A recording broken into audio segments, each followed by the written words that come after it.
Welcome to Buckets. I am your host, Brandon Anderson, and this is part one of your NBA mid-season update coming to you live from our Tommy John home studios. The NFL season at long last is over. All eyes at last on the NBA as we hit the All-Star break. Playoffs just around the corner. We're getting ready for those weeknights of 4 games all at once, everything coming at you.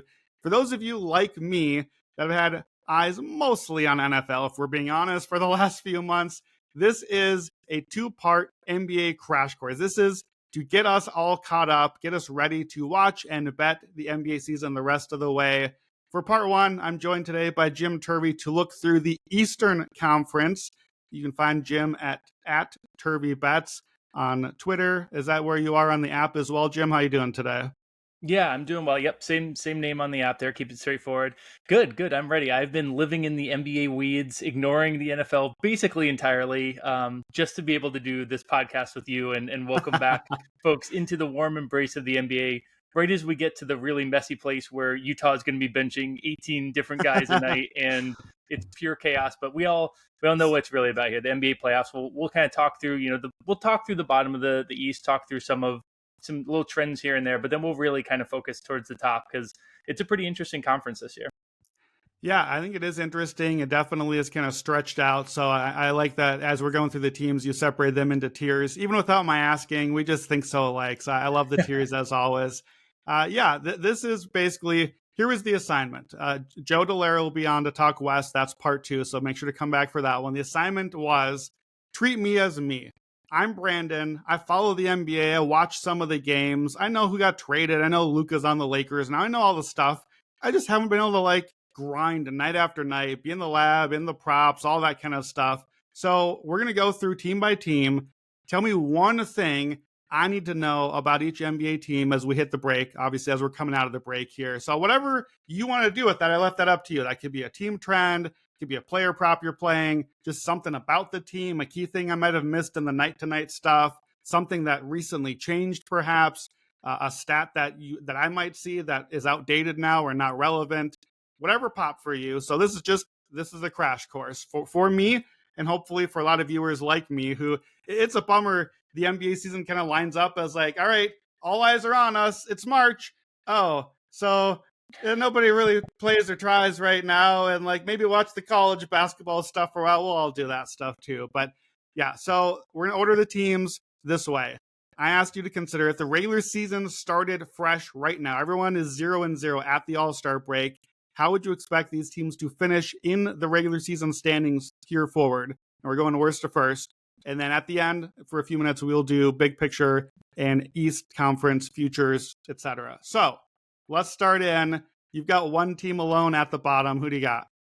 Yeah, you talked about doing tiers. This is a tier of their own. The Eastern Conference, historically, has had a lot of these teams, and it may well be that one other team, or maybe even two, shakes into this tier, which I called the just nope tier to get us started.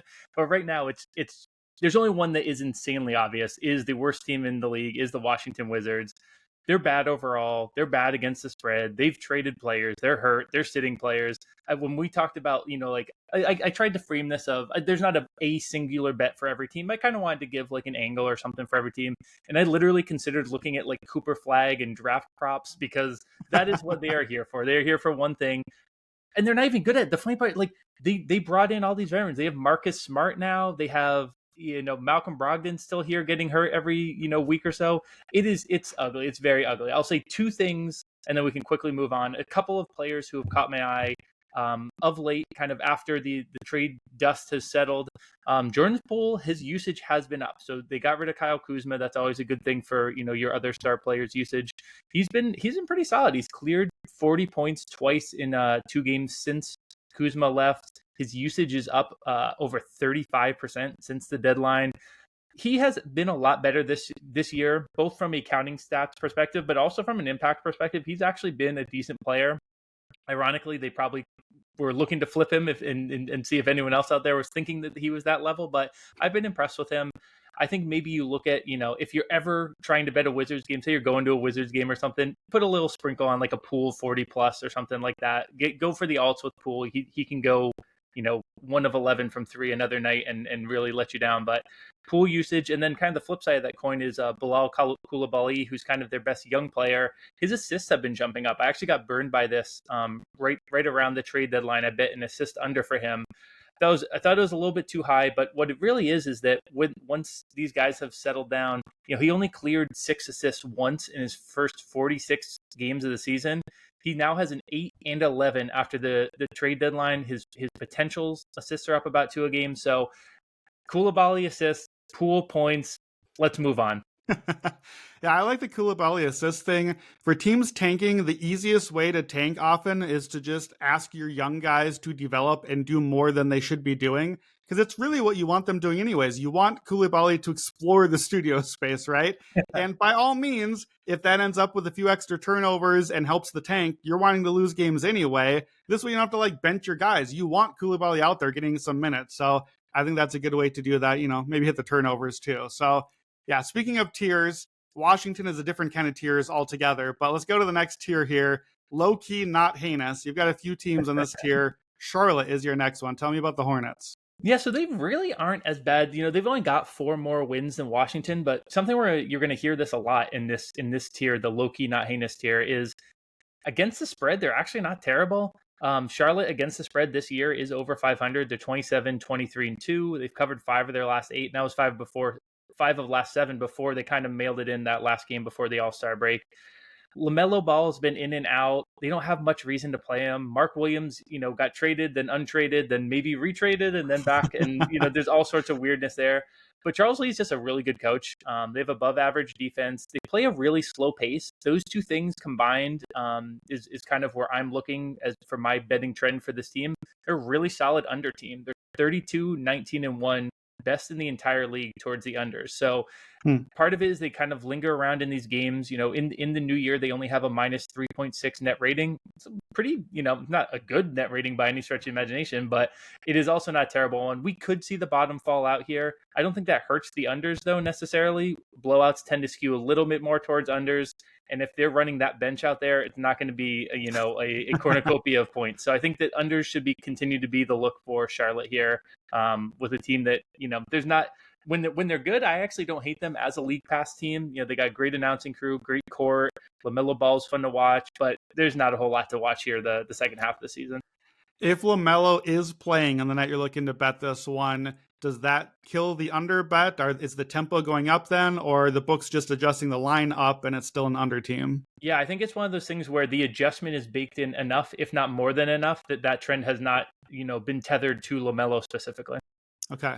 All right, Brooklyn Nets, a team that I thought coming into the season would not be heinously terrible, and they've been not heinously terrible. They have been kind of okay. Tell me about the Nets. Yeah, they've been more than kind of okay lately. They've won 6 of their last 7, 10 of their last 16. It's so funny. They have no reason to be doing this, but they're pretty fun.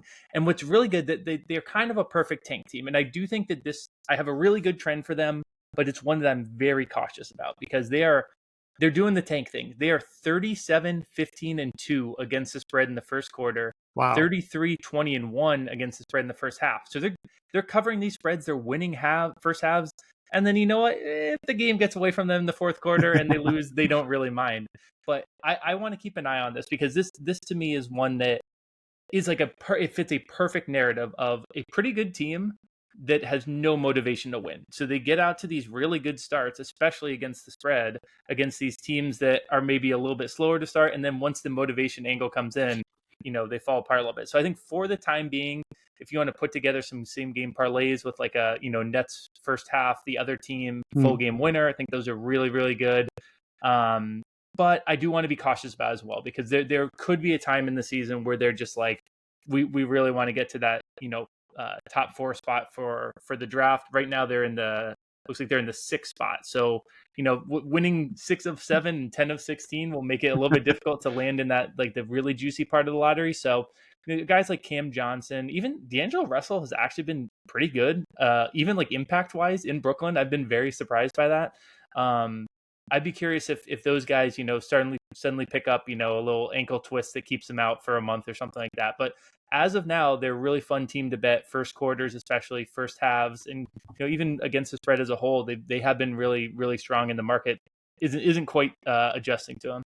Yeah, I like that first quarter angle. All right, my Chicago Bulls, the local team, finally set for the tank, or are they? I don't know. What's going on with the Bulls? No, I think they are finally. So they very quietly are finally losing. They are 4-13 in their last 17 games. They have the second worst rating during that stretch, minus 10.2. They're 5-12 against the spread in that span. So I think that the market, they started the season, they were like a 500 team, and it was like, why are we doing this again?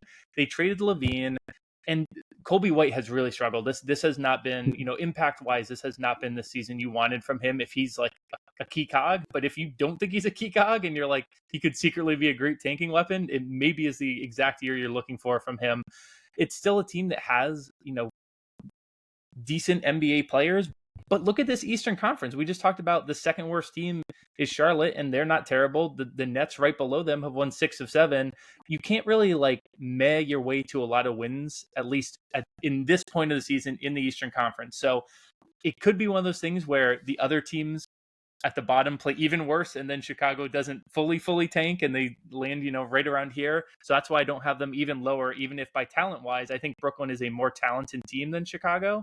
I think Chicago is going to keep that mid-tier break on and, kind of float to like the number 8 pick or something like that and not be truly terrible. So I think we should be able to pick them off against the spread plenty, especially against good teams. This is not a good Bulls team. Yeah, I'm a little worried that they're going to be just close enough to the play-in race, just long enough in the terrible East to kind of still float around there and end up stuck in the middle of the bottom middle like they usually do, just, a couple spots lower than usual. Another team in that range, the Toronto Raptors. We did not get to talk about the Raptors on our trade deadline special that we did here on Buckets, but I did not love the move that they did for Brandon Ingram. This is the 4th straight season Toronto has at the deadline traded for an expiring contract player, and then I thought overpaid to extend them. That's giving up a lot of draft capital or whatever capital and a little over on the dollars for a guy that I don't love. We know on Ingram too. So what have you seen with the Raptors? How do you see Ingram fitting in? So I want maybe you saw this. You do have access to this sheet, but hopefully you didn't. Hopefully you're not looking at it right now. If I have you guess the net rating for RJ Barrett, Emmanuel Quickley, Scotty Barnes, they played 127 minutes together this season. Do you have just a range? Maybe if you saw it, no worries. I did not see. I was high on this team. I was on a Raptors wins escalator before the season. I know that's not going well for me right now, but I still think that trio, if healthy, I'm going to give them a plus 1.8. So that's what I would have thought. I was kind of high, if not at the beginning of the season, because I bet them right after you did, and after I got to hear that they basically said we don't care this season. But I agree with you that I thought maybe it's a little bit Knicks bias creeping in or whatever. But Emmanuel Quickley I think is a solid player. I think Scotty Barnes I'm not as high on, but is a decent player. And RJ Barrett had played well since he got to Toronto. I was like, you know what? This trio, they'll keep guys in and out, but when they're together, I bet they're pretty decent. 127 minutes. Minus 22.1 net rating. Now, that's a very small sample, and part of that is that these guys haven't been healthy this year either. So, Quickly it was for the most part to start the season, and now that he's back more consistently. RJ Barrett's been dealing with some concussion stuff, but this trio is not working. The irony is that this is actually the second best against the spread team in the Eastern Conference, which just fits this mold of Toronto is so confusing. I put them at the top of this low-key not terrible tier, in part they just have the most talent. They have those 3 guys. They have Brandon Ingram now. I'll be curious to see if Brandon Ingram comes back. If I were Toronto, I don't think you're going to be able to get to the bottom of the East. So I would kind of play around with it and just see what you're getting. Get them some minutes together, get some continuity. I was actually eyeing them to make the play-in at plus 1,700 for a second. But the more I think about it, they don't have a whole lot of motivation to gun for it. I do think there are teams that are around them, we'll talk about in a little bit, who do have motivation to go for it. I don't hate a sprinkle. The number also moved a little bit, so someone else out there probably didn't hate as well. It's now plus 1,200. Every little, when you're going for a long shot, the implied odds don't move much, and suddenly they get way less fun. Right. So they do have the easiest, it's by far easiest remaining schedule in the league. again, we don't want to overweight that as well. This is the wonky season where you can be playing, like the remaining strength of schedule Yeah. theoretical doesn't match up with how it actually looks. But I, it's mostly a confusing team to me that like covers the spread, but their best players don't fit well together, and they're adding a new player there that doesn't fit well. But I'll keep an eye on them, and if you want to like a little light sprinkle that to make the play in, because I could see this truly going either direction here. I don't hate it as a small bet. We'll give out some better ones later on in the pod, though. Yeah, I don't mind the sprinkle. They definitely seem like they have the talent to do one of those Brooklyn, oops, we stayed in games and won 6 and 7, and now we're kind of in the mix here. And now, I guess we're in the mix. We may as well try to get one of these last spots here. So I think they're kind of in that range, and the talent is there. But of course, I thought that before the season. I'm about to lose a bunch of overbets on their season. So maybe it's just not happening. I don't understand the redundancy with Ingram, RJ Barrett, lots of ball handling, no real actual point guard. Like you said, there is a lot of talent there, and it just increasingly feels like Masai Ujiri is just talent grabbing, but I don't know Yeah. what the plan is. You don't have a center or a point guard. You're just kind of like grabbing wings to do stuff. I don't know where we're going. So we have done 5 teams. We should technically, theoretically, be to the play-in at this stage. Tier 3 here is our genuinely confusing tier, and I'm happy to see near on the edge of the play-in race, almost out, the Miami Heat. Tell me about the Heat. Yeah, this is my favorite team to catch you up on, because I think the myth around this team is kind of that, Jimmy was mailing it in. So like his leaving town, it's not really going to hurt them. That's the more you dig in, that's not so true. So I'll say up to December 16th, which is when he started getting a little bit skittish, and he got hurt and he was starting to want out a little bit. The Heat had a plus 2.9 net rating as a team. They were playing pretty solid. They were like, like that kind of 6 seed range. Since now there's a lot of like globally gluck in the middle, and then we come out to when he played his last Heat game on January 21st. Since then they're 4-7 with a minus 7.5 net rating, 3-7-1 against the spread, and it really makes sense if you zoom out and look on with Jimmy on the court this season. They were plus 3.7.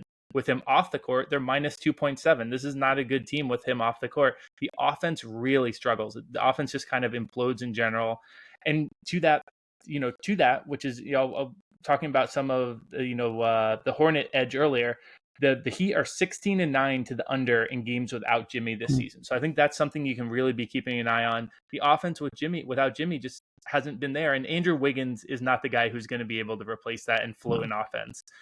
Jimmy had the third best on-off differential on the team when he was there. He was the best player by BPM. He was the best player by EPM. He's just not that. So I'm going to zoom out.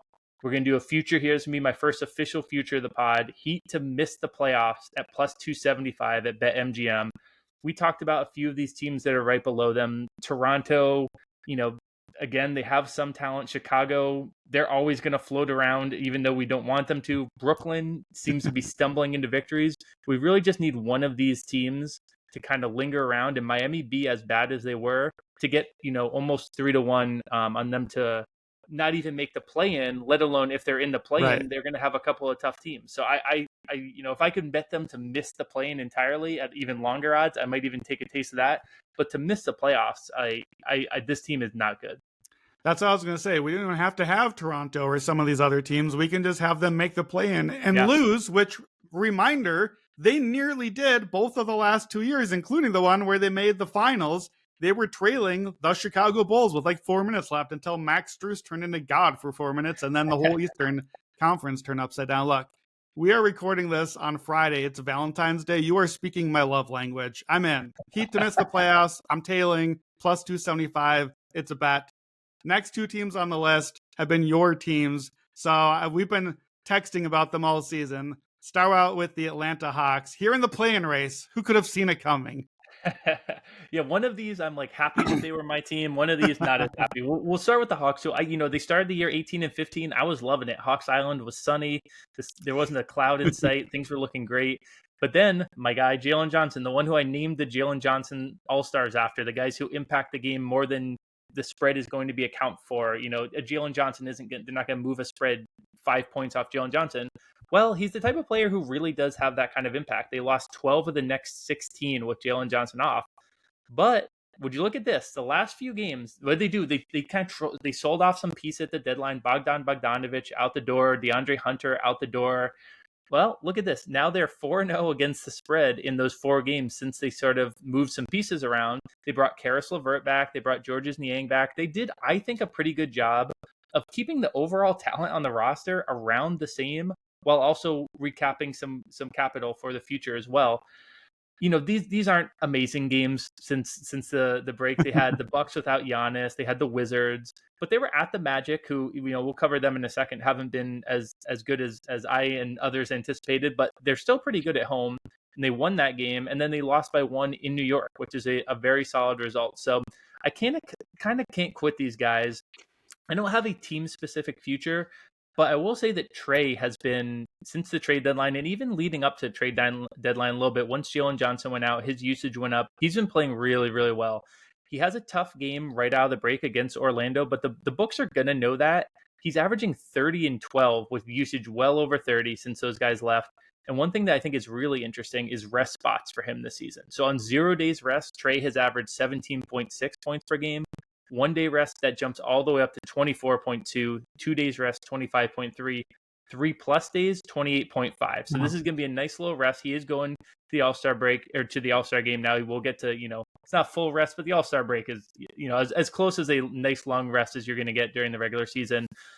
Keep an eye on that both ways. You know, if they have a back-to-back, you know, potentially look at fading his points, especially if it's a tough matchup. Whereas if they're in a really decent rest spot, be eyeing his points. It's a tough matchup in Orlando for sure, but he's playing really great right now. And so I'll be looking at that first game back for him.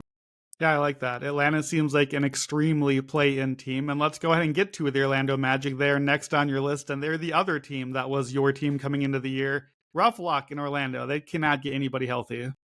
Yeah, they have had a really, really brutal season, and it's one of those that's really interesting where, you know, Paolo went down like 5 games in the season, and they were able to maintain, and, you know, there was some good Paolo slander that came out of that, but then Franz went down, and they were able to maintain without Franz as well, and then I was like, all right, is this one of those teams that they just kind of win?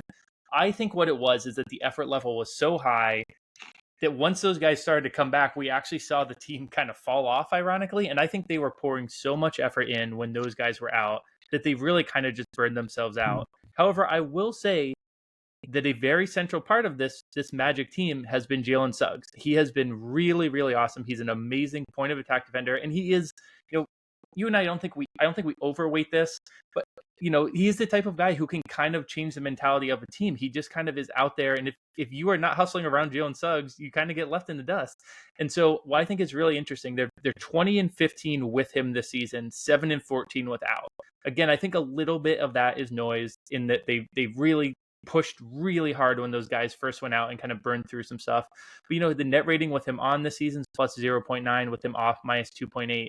What I really think is interesting, though, this year with Franz and Paolo with no Suggs, they have a minus 11.3 net rating. That is not going to float it. Those two guys really should be able to float you in an Eastern Conference that is definitely improved, but overall is not. You're not in the Western Conference, and 11.3 in general, even if you're in the Western Conference, that's not going to float you. So they have the second worst spread differential against top 10 teams according to Cleaning the Glass, including the second worst point differential. So they are just not good against good teams, and it comes back on their top players, Franz and Paolo. I still like the talent level of these guys, but I do think that the vibes are just kind of there.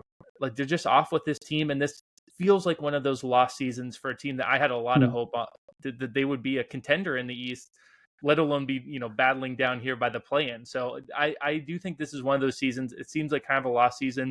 I still love the talent, though, so I'm not giving up on them entirely, but it's definitely one of those years for them.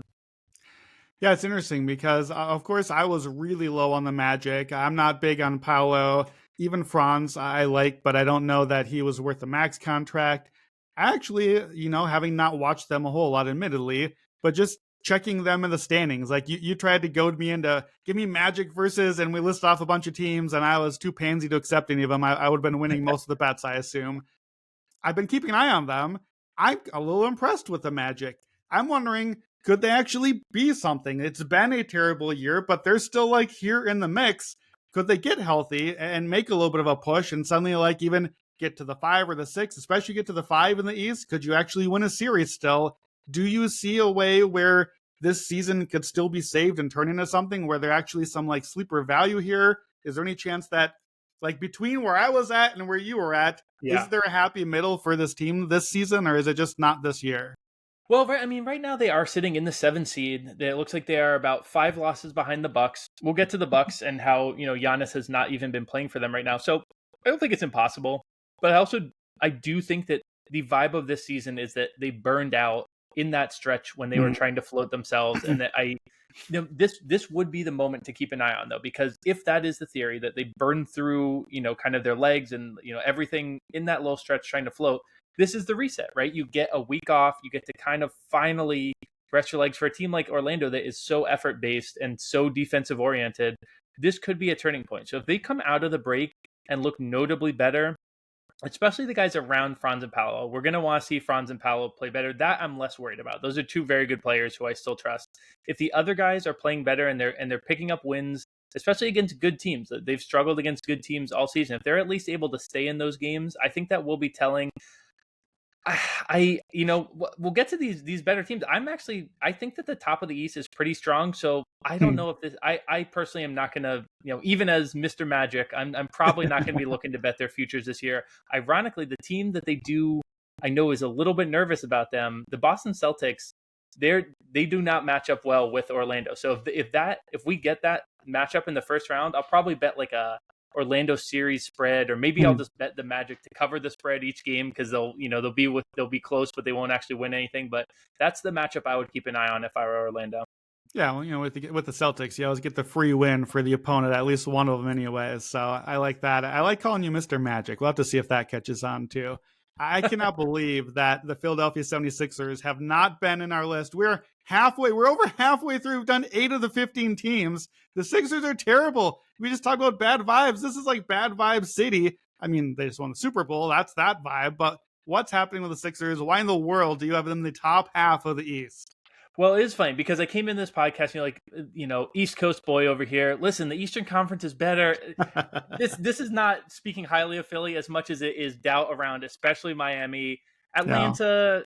Having sold off some pieces, they're kind of like just none of these teams super impressed me, and the ceiling is still there for Philadelphia. But I'll say, this big three, quote unquote, has not been a big three. They have a plus 3.3 net rating together when healthy this season. They're 7-6 in the games that all three of those guys have played. They've only played 13 games together is incredibly telling as well. But they have the worst against the spread record in the conference. If you just bet them every night, you'd be down 15 units right now, which is really depressing. You probably made a pretty penny if you're fading them constantly.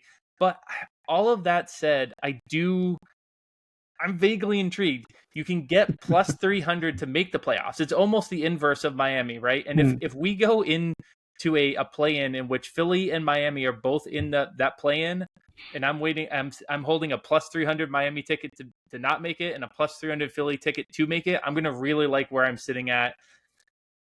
Paul George has looked truly, truly terrible, and it's gotten worse throughout the season. He has some lingering health stuff, but it doesn't seem like it's entirely that either. This is like it's a sprained pinky, I think is the injury. This is not the injury that should be derailing you, but at this point in his career, maybe it is. There's still some interest here to me, but again, it's less of a celebration of the Sixers and more an indictment of the rest of this tier, at least of the Eastern Conference. So, okay, you sold me on the idea of Philly, but then I just checked the standings, and the Sixers are currently the 11th seed, 2 wins out of even making the play-in. So I'm not unsold on the idea, but they are currently 6 wins back from the 8th seed. That means that they've got to, almost certainly, they're not going to get to the 8th seed. This, we think of the All-Star break is halfway. Now, there's like under 30 games left. Like, there is not a lot of ground. 6 games is a lot to make up. So why not wait? Why am I not waiting on this bet to see if Embiid and PG are at least like somewhere in the universe of playing? Because, okay, sure, I can buy they're going to make the play-in, but I still have to win maybe a road game in the first game, definitely a road game in the second game, and I'm going to want at least one of PG or Embiid out there. am I really sacrificing odds that bad? They're going to have to price in that I got to win 2 games, 1 or 2 of them on the road. Do I need this number now? No, and that's a great clarifier, because I want to point out that the Miami Heat one was lock it in today, missed the Got it. playoff plus 300, because that to me is going to be shown over the next few months how bad Miami is. This to me is an intrigue, and you're 100% right that they're likely going to be the 9 seed. I think they will probably pass Chicago right in front of them, and then Miami as well. So you're 100% right, because it will bake in having to hit to win that road game in the 8-9, which has always been a little bit tricky. So there's no rush on this, and with the health and the possibility of I've seen Sixers Twitter out there floating soft launching the tank job, like just this is the cursed year. We talked about a couple of teams here, Orlando having a cursed year, so it is a very decent chance that they just pull the plug, and they honestly probably should. They're not gonna beat Cleveland in a series. They're not gonna beat Boston in a series. So I don't see any really reason to go for it. But they're also their players are so unhealthy that they can kind of just keep doing what they're doing, and they're not going to be flying up the standings. So I agree with you 100%. Miami, I would lock in today. Philly, let's play it out. Let's see. You might lose a little bit if Miami does drop down the standings. But it's going to be pretty hard over a third of a season to catch up and pass those guys. And even if you do, it's not the end of the world. This is not a favorite best bet. Just to me, at plus 300 to make the playoffs is a little bit long for a team that's in a tier that I think they are still, even despite the struggles, the best team in. Well, that's one of those where with Philly of all teams, especially if I'm getting a plus 250 or a 200, that 50 cents I paid for more information a month from now of are these guys healthy? Does PG look anything like himself? Like that is worth the price of admission for Philadelphia info. Enough Philly talk. We're to the top 6 teams now, the real teams. We're out of the play-in. We are on the low-tier playoff squads. You've got 6th in your rankings, the Milwaukee Bucks. You've got a whole manifesto here. What are you going to tell me about the Bucks? Yeah, this is to me the other most interesting team, because before the season, this was the team you and I both put in tickets for to come out of the Eastern Conference, and I was intrigued by them. And then they won the in-season tournament, and things were seeming great. They flipped the switch, right? Oh, this was what will happen come postseason. Digging a little deeper and watching the night to night with this team, I'm not as sold. They are 1-11 with a minus 15.9 net rating against top 10 offenses this season. Now, I believe that's per Gleaning the Glass. I believe that does not include that one single game that we have basically is acting as Atlas there with the entire mountain of burden of evidence here for them being a legitimate team, because they are by far the worst team by spread differential against those top 10 teams in the league, or top 10 offenses in the league, pardon me. And if they are going to come out of the East, they're going to have to face Cleveland, who's the number 1 offense, New York, who is the number 2 offense by cleaning the glass, Boston, who's the number 4 offense by cleaning the glass, and even in the first round, they might get Indiana, who's number 11. They have the toughest remaining schedule in the conference. Giannis has not played in over a week now. There are question marks. It's a calf injury. Calf injuries are terrifying. They are in a decent position to grab that 5th seed. And the 5th seed is really big this year. It sets you up to potentially face Indiana and Cleveland and avoid New York and Boston. That is definitely a really big thing here. But I hated the Kyle Kuzma trade. I know Chris Middleton, they had their doubts on, whether he, with the double ankle surgery, what all would be there. And Kyle Kuzma, credit to him, the last time he was in the playoffs, he was a decent piece on a Lakers championship team. Of course, he hasn't been playing a lot of playoff basketball since then, because he chose to prioritize, starting to launch his career over some winning. I was talking to Charlie Wright, who's with me at Roto Grinders, and he was saying he's a Wizards fan. He's like, I think you might actually like Kyle Kuzma. So I'll watch this out. I'll see how it goes. I have my doubts. But I'm pretty nervous here. They actually have the second best 3-point shooting offense right now. That to me screams far more regression than Cleveland's first place 3-point shooting offense. I came into the season wanting to be on Cleveland. I came in this pod wanting to be like, all right, let's dive deep on this. See if our Bucks tickets are looking great. They aren't. I am pretty nervous about this Bucks team, and there is the Giannis of it all can somewhat cover up a lot of those gaps. He really, when he isn't playing this season, has been outstanding. Some of the best basketball of his career. But to me, there are a lot more question marks than there were at the beginning of the season. And I have, as a result, dropped them below, at least one team that I think is very notable for them to be behind, and another team that I think most people wouldn't have them behind. So to me, they are kind of the bottom of this, the low tier playoffs squad. Yeah, it's all the teams right around me here in Chicagoland. Yeah. All of the Midwestern teams stuck in the middle here in the standings as well. Yeah, look, Giannis can cover all the sins. Giannis can do the everything and just be Giannis again. Low key, I think that like Giannis had pretty good PR. He's like closer to the Embiid end of the spectrum on health and can you actually show up in the playoffs? And like I realize that's pretty slanderous on him, but just go check like year by year. Like we do not get long Giannis runs in the playoffs because he's so good and does so much. Like the health thing really is a deal with him.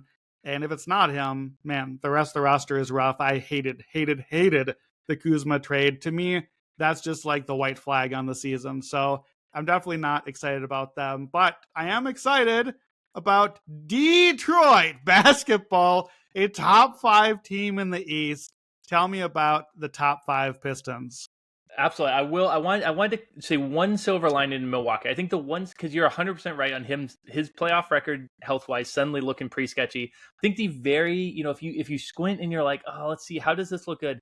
If he's getting, if he's a player who's only going to be able to play, 65 to 80 games in a year, regular season and postseason. If he's clearing out some of that injury stuff now and he's resting up and can be healthy for the postseason, I'll take that trade, 100 times out of 100. So that's the optimist case for sure. Yeah, I mean, they were always a postseason bet team, not a regular season 100%. Bet team. So that checks out. But yes, the optimist case for Detroit is that this team is legitimately very good. They are the 5th best spread differential against top 10 teams, including the glass. That's always something I look for to see, like how legit is this team when they are going up against the best teams. They're like Detroit, especially and doing it by spread differential. What I mean by that is like Clean the Glass has a great stat where it looks at their ATS basically and the margin off of the spread, and so they outperform in these spots against really good teams. They pretty easily could go up into that 5th seed and get Indiana in the first round, and then Cleveland. Now Cleveland is awesome. We're going to talk about them later. But if you told me that Detroit could be the 5th seed in the East and potentially winning a round in the postseason, I mean this is one of the best outcomes you could possibly imagine for them this season. Since Jaden Ivey went out, and this is not an indictment of Ivey, I think it's probably more about the long-term fit between Cade Cunningham and Jaden Ivey. They're 14-8 with a plus 5.5 net rating. That's the 3rd best net rating in the conference during that stretch, which is 22 games is it's a quarter of the season. That's higher than the Knicks. That's higher than the Bucks. They have wins in that stretch. They have wins over the Timberwolves, the Knicks, the Rockets. And again, that they are a great road team as well. They're good against good teams. So what I'll be eyeing against them, or for them, is when they are on the road against good teams. It's like the ultimate time you'd want to doubt the Detroit Pistons. Who's going to bet the Detroit Pistons on the road against the top 10 team? You should. That is when they have been doing very well. This is a very legitimate Detroit team. Cade Cunningham right now is the favorite for most improved player. We always chuckle about, the number 1 pick is suddenly the most improved player. Look at that. But he is genuinely playing really good basketball, and there's a lot to like here. The coaching staff there, JB Bickerstaff and crew, are doing a really good job in the first season, which I love. I think it's kind of nice that Cleveland took off when JB left, but also Detroit has taken off. It's one of those like rare win-wins where both coaches landed in the spot they should.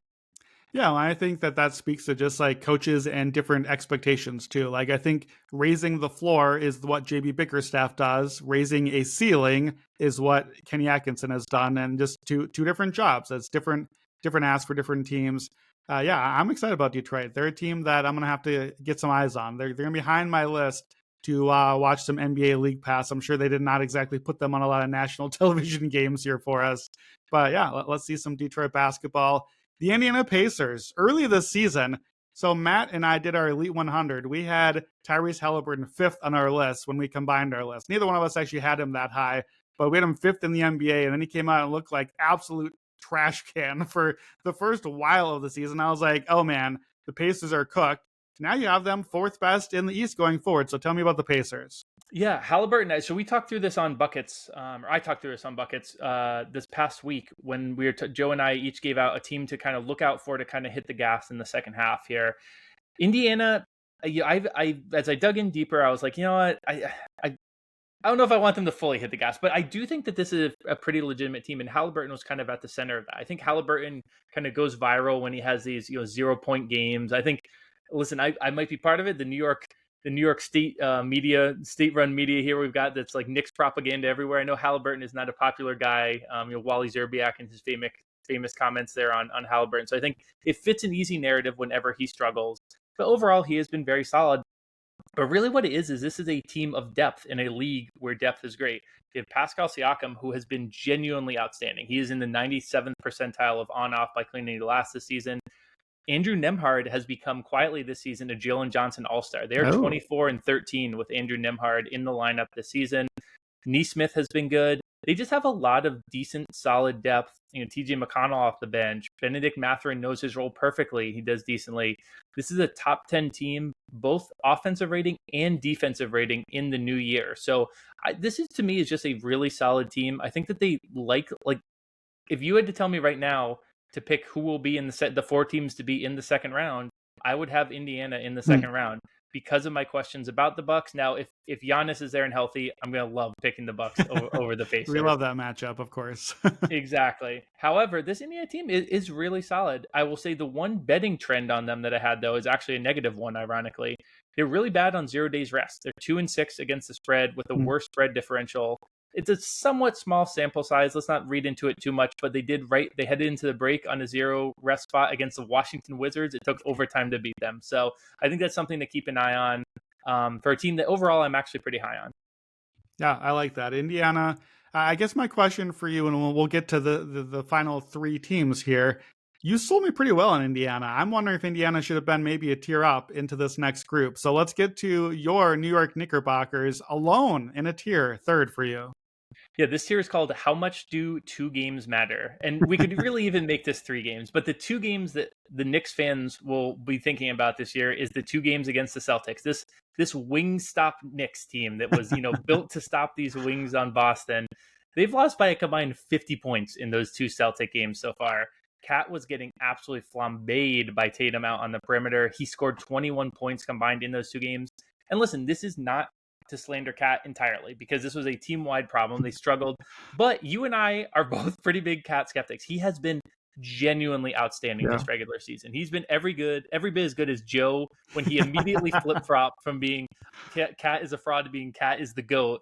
He's been as good as Joe said he would be. The Knicks have been plus 8.8 with him on the court, just plus 1.9 with him off.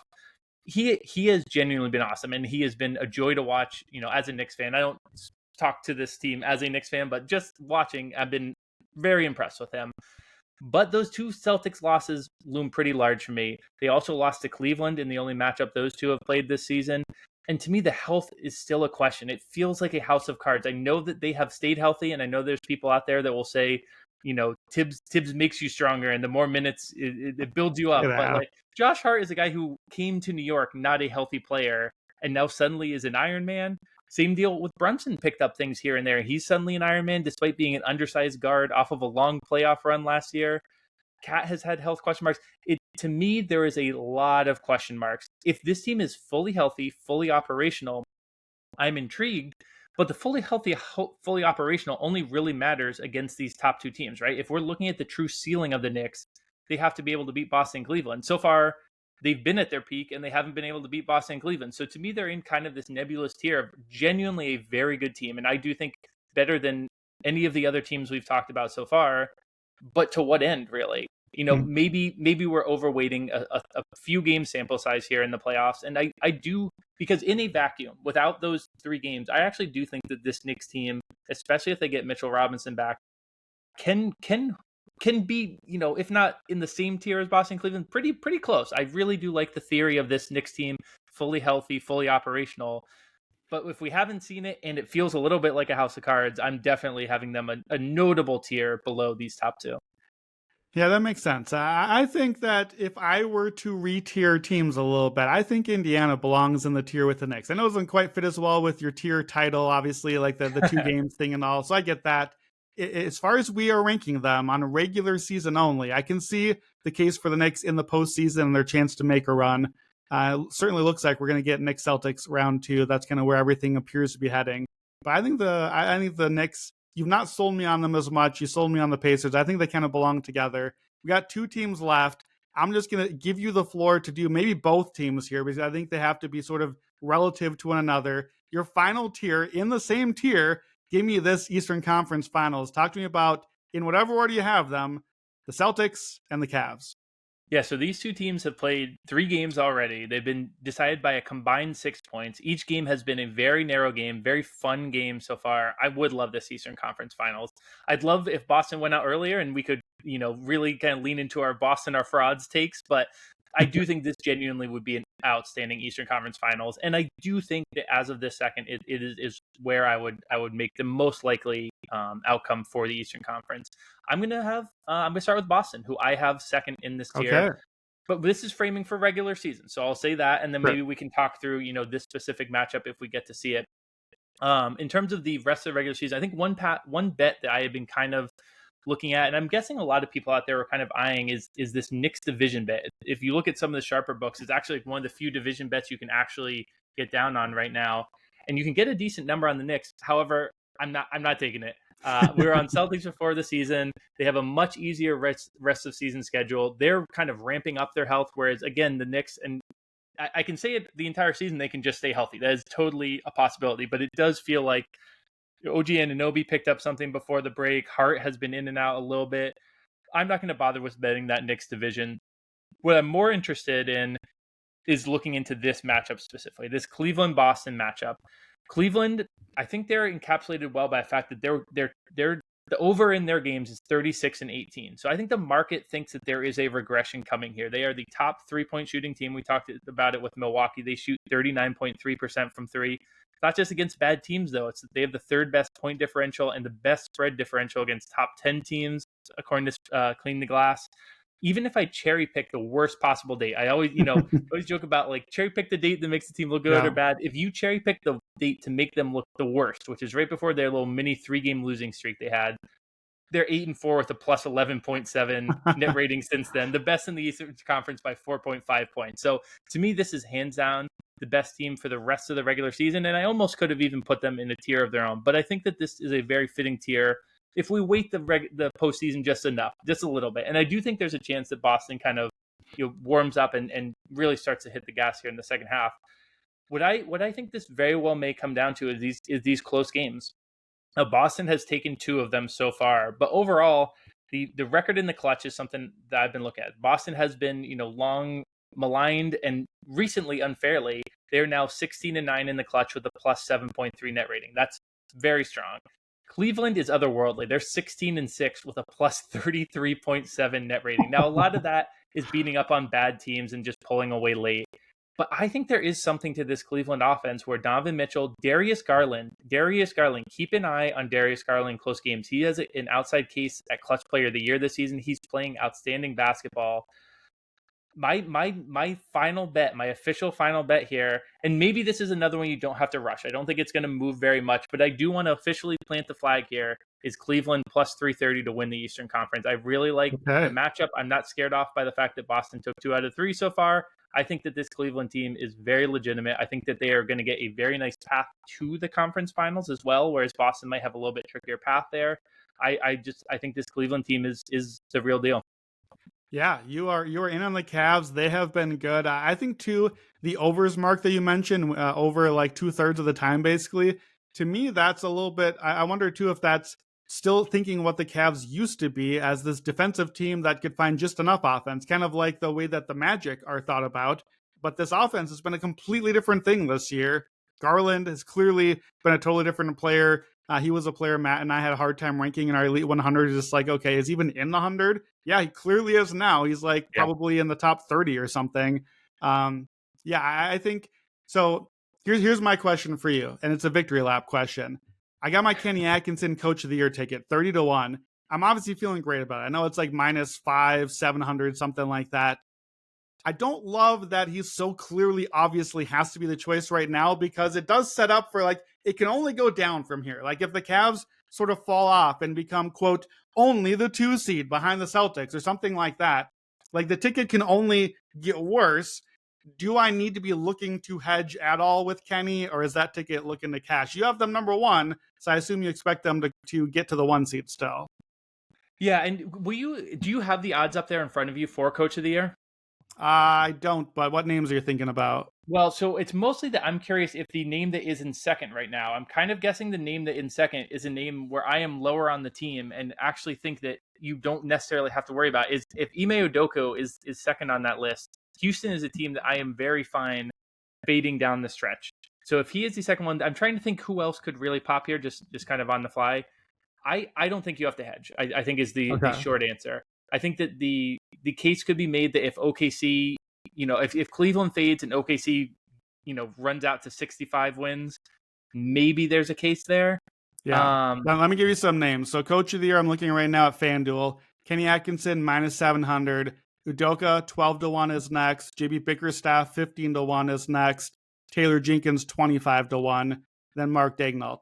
Daigneault doesn't really fit. We knew the Thunder were going to be good. Jenkins is not going to get to the one seed. Those names don't scare me. Bickerstaff isn't the usual formula, but he does kind of fit the Tibbs formula, that one. So I think Bickerstaff and Udoka are probably the two threats. Do you feel like either of those, do I need a Bickerstaff nibble? You know what? I wouldn't mind a Bickerstaff because I am high on Detroit. I would, so say you put one unit before the season. What was Kenny? 25-1 basically? It was 30-1. I've got a half unit on him. So I'm in for 15 units profit. So maybe 1 unit on JB. You hate to lose the Cavs bet to the Cavs coach. That would not be a fun way to go. I think that's the exact way to do it. Sprinkle a little bit on JB and just then you don't even I think you don't even have to think about it because I'm lower on Houston the rest of the way, and I think like we said they don't really, the other two coaches don't really fit the bill. All right, let's do a little lightning round big picture here. I had 5 questions I gave you a little time to think about these, so we'll do like a minute on each and get out of here. First question, give me yes no odds if you're the betting market on the Eastern Conference is any two of Celtics, Cavs, Knicks. Those are your top 3 teams. Obviously, right now, the Cavs are set as the 1 seed. So, yes, no odds on the Eastern Conference Finals being 2 of those 3.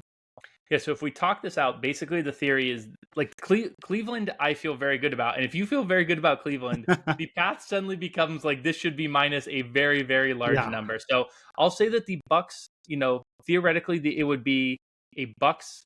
It would have to be the Bucks coming from the 4-5. And then someone else random coming from, and then we get, and it basically is a Bucks bet. And so I think that the Bucks, because we do think that their ceiling is a theoretically decent one, I would set this around something like a -300 +300, and I'd probably bet the -300 side of it. but the Bucks part of it does make me a little bit nervous.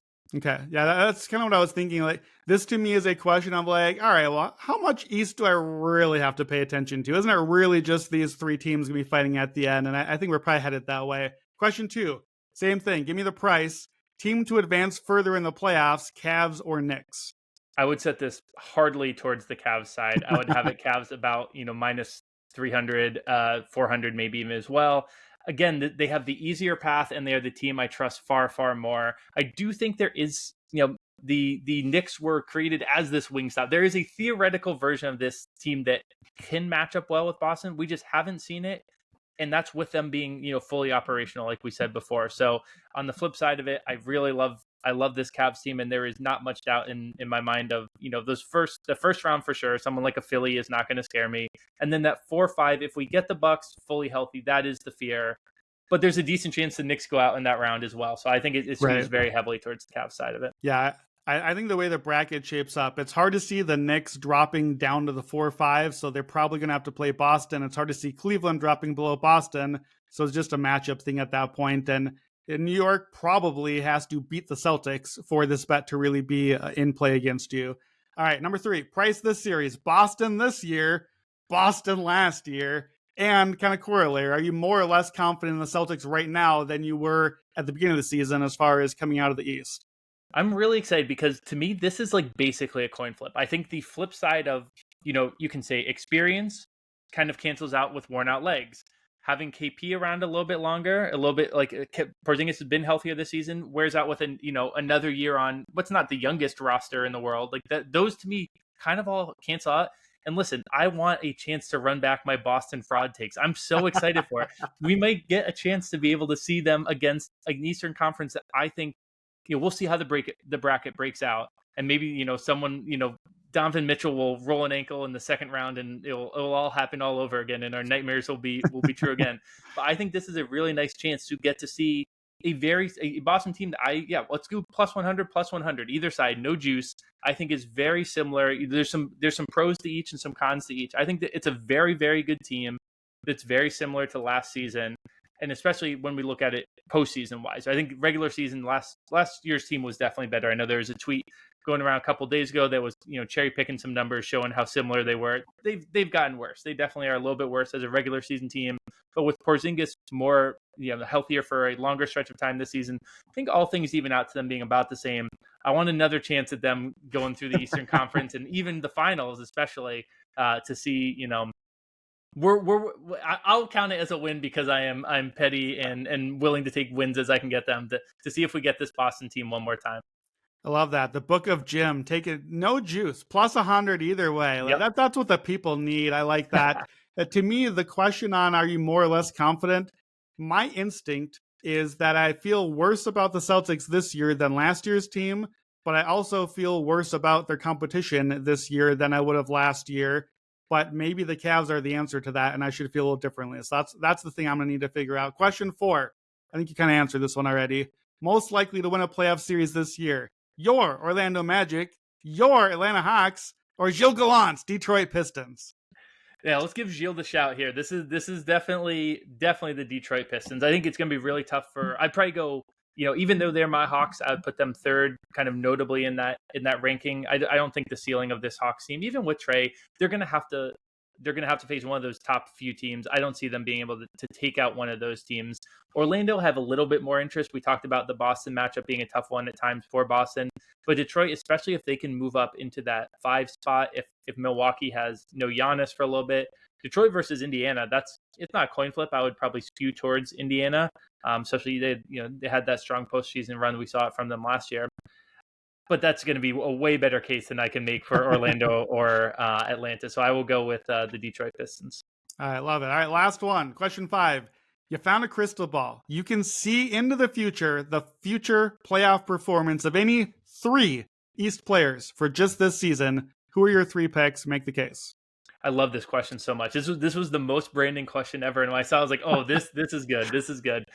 It's kind of funny. I think a lot of people might say, that Boston is the favorite right now. Let's see some Boston players. To me, Boston is like part of what I am so skeptical about them at times is that they just have such a high floor, but I think the ceiling isn't all that much high. I know what I'm going to get from Tatum. I know what I'm going to get from Jaylen Brown. They're very, very good players.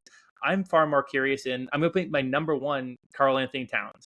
He has been genuinely like first team All NBA level player during the regular season, but in those big games, he has still struggled. In the postseason that passed, we've seen him last year. It started to click, and then he had a terrible series. So he, to me, is the biggest variable on a team that could break up what seems like a Cleveland-Boston conference finals. My second player, I'm going to focus on that conference finals. My theoretical conference finals. Darius Garland. I talked about him earlier and how good he has been in the clutch, and we talked about how much he has moved up the player rankings in general. I've been incredibly impressed with him, and this is a player who I long had been on. Last year was a little dicey. I think that at this point, I am pretty comfortable saying he was playing through injury and that things were just not great for him. It was kind of a lost season. I think this is a really talented young player and who has a feel for the clutch, and I think that kind of clutch regular season translates pretty well to postseason in general. I think he's going to have an outstanding playoffs. How high I am on him is part of why I'm so high on the Cavs. I really trust that they have, 2 legitimate stars, right there sub tier star in Evan Mobley and Jarrett Allen, who's a very decent player. Now that fifth spot's always a little bit sus, and I don't think either of us are the highest on DeAndre Hunter, but they have a lot of pieces they can slot in there. They can slot in Strus if they need some shooting. They can slot in Merrill if they need even more shooting. But for this team, that is a very good fit. So those will be my top 2. The third I struggled with. I was like, should I pick a Sixer? And I was like, you know what? They're plus 300 to make the playoffs. Why waste the spot on them? I'm going to go with Halliburton. We're going to focus, really on that top tier of teams here. Detroit, If they're making a run, it's going to be through Cade. We know that. Indiana, again, as a team that has the good depth, if they're going to make a run in the postseason, it's going to be via a star. We know their floor is pretty solid. Halliburton is kind of the ceiling to me. You mentioned that in this episode having him top 5 in your player rankings at one point in the season. He hasn't been that so far, but No. I do think there is still a lot there, and I do think he will be what drives the ultimate ceiling of this Indiana team, both this year and in the future. So if we want to see another run from them to the conference finals, it's Halliburton's going to have to be playing really outstanding basketball, and then the pieces around him are going to have to be as solid as they can be. So if there's a surprise team there, I do maintain I think it could be potentially the Pacers. I guess the cop out would be give me Giannis and just tell me if he's healthy. That's not Sure. I want to use my crystal ball for stats, not health. So I'll go with those 3 guys. Yeah, no, I think those are really good choices. I think Cat, it makes a lot of sense as a choice. I don't know if I would use my crystal ball on Cat. I feel like I can just use my last 10 years of watching Cat on Cat, but maybe that's why you need the crystal ball still. He's been awesome this year. To me, my answer, I think those are 3 really strong answers. I would add Dame to the list. Maybe this is just me not giving up yet on Milwaukee. I know what Giannis is. I don't know if he's healthy, but I know what he's going to do if he's healthy. Is there a version of Dame time still happening in there? And that's what I can't quite give up yet on this team. As if that's still in there, they can now have the best, maybe 2 players in a series any given night on the court in the East. And that still makes them, to me at least, a wild card that I can't quite quit. So Dame to me I think before the season, I would say the same thing. Just like as a crystal ball player, what version is in there? And I think I probably know the answer. I think it's not the answer that I wanted to be as a fan, but I think Dame time would be on the list as well. All right, that is it for part 1 of our NBA midseason update. Thanks to Jim Turvey for coming on. Don't forget to download and check out everything in the Action Network app. Subscribe to this podcast and the Action Network YouTube channel. Join the Action Network Discord. You can find a link in the description for that. And most importantly, follow us at Buckets for all of your daily best bets. You can get the Future Jays, Joe and Jim Turvey here. They come on every Monday, give you the futures bets. We got all sorts of stuff there, and we'll be ramping up even more into the playoffs. That's it. Make sure to check out part 2 with the West with Joe Delara. Let's get buckets.